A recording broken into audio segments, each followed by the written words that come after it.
देखिए, प्रधानमंत्री जी ने आम आदमी पार्टी और कांग्रेस के बारे में जो कहा, वो तो चीज कांग्रेस और आम आदमी पार्टी ने भी एक दूसरे के लिए कही है।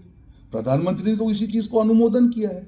तो ये एक ऐसा गठबंधन है, वो सिर्फ चुनावी गठबंधन है। उनको दोनों को मालूम है कि दोनों की नैया डूब रही है, तो दोनों के पापों के सहारे एक दूसरे को बचाने का जो विफल प्रयास है, जनता उसका जो जवाब है 4 तारीख को देगी। आप चीज बताइए, अगर मुख्यमंत्री जो पंजाब के हैं आम आदमी पार्टी के, वो कहते हैं कांग्रेस के बारे में भ्रष्टाचारी पार्टी, कांग्रेस कहती है कि आम आदमी पार्टी ने दिल्ली में भ्रष्टाचार किया है, तो कौन से में वो जनता के पास जाके वोट मांग रहे हैं? पंजाब में दोनों अलग चुनाव लड़ रहे हैं, तो जनता के पास जाने के लिए उनके पास कोई मुद्दा नहीं बचा है। और केजरीवाल जी ने अभी कह दिया कि ये जो गठबंधन है तो सिर्फ 4 तारीख तक का है।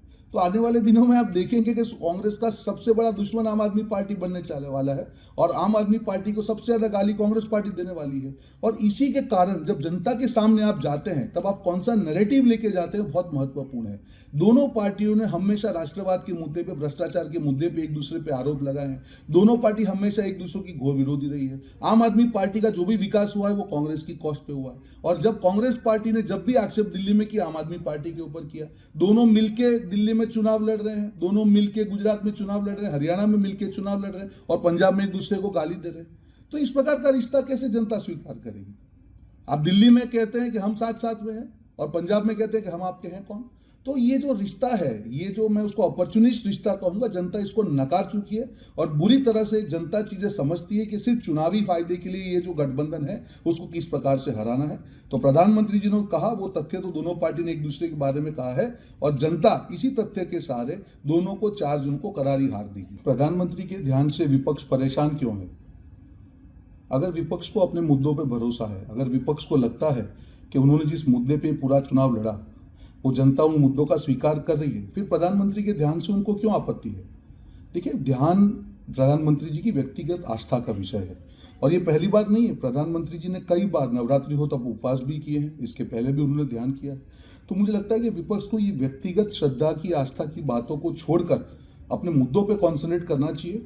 और चुनाव को कहीं ना कहीं ये लोग जो प्रधानमंत्री के ध्यान से जोड़ रहे हैं, ये विपक्ष का फ्रस्ट्रेशन या उनकी निराशा प्रकटित हो रही है, क्योंकि उनको मालूम है चुनाव बुरी तरह से आ रहे हैं, ठिकरा तो किसी के सर पे फोड़ना पड़ेगा। तो इस प्रकार की राजनीति से उनको बचना चाहिए। और मुझे लगता है कि प्रधानमंत्री जी के विरोध में कहीं ना कहीं वो देश की आस्था का भी विरोध करने लगते हैं, कहीं ना कहीं राष्ट्रवाद का विरोध करने लगते हैं। यही विपक्ष को समझना होगा कि कौन सी लाइन तक प्रधानमंत्री जी के ऊपर अटैक किया जाए। तो ये प्रधानमंत्री जी के जो आस्था का विषय है, जो ध्यान का विषय है, उस पर राजनीति नहीं करके, क्योंकि कहीं पे भी कोई चुनावी नियम का या इसी के रूल का उल्लंघन इसमें नहीं है। प्रधानमंत्री स्वतंत्र है, उनको जो करना है, प्रधानमंत्री जी को अगर ध्यान करना है वो स्वतंत्र है, उसमें विपक्ष को क्या आपत्ति है? तो ये मुझे लगता है कि चुनाव के पहले ही हार के स्वीकार का और एक संकेत है। विपक्ष बुरी तरह से निराश हो चुका है, व्यथित हो चुका है, उनको कहीं ना कहीं 4 तारीख का परिणाम दिख रहा है, और हर चीज पे ठिकरा फोड़ने का, बाद में ईवीएम भी लेके आ जाएंगे। तो ये सारी चीजों को इकट्ठा करके मैं उसको जोड़ रहा हूं। पर इस प्रकार की नकारात्मक राजनीति से हमेशा विपक्ष को नुकसान हुआ है, ये विपक्ष को समझना पड़ेगा, और प्रधानमंत्री जी की आस्था के विषय पे राजनीति से दूर रहना होगा। देखिए, एनडीए सरकार ने हमेशा एक सफलता का ट्रैक रिकॉर्ड बनाया है। एक काम कैसे होता है, बिना बोले काम कैसे करना है, उसका पूरे देश में 10 साल में उनका आप अगर पूरा ट्रैक रिकॉर्ड देखेंगे तो आपको ये चीज देखने को मिलेगी। और इसी का एक जो सफलता होती है या जो काम होता है, वो जनता उसको फील करती, जनता उसको महसूस करती, वो बात इस सरकार में है।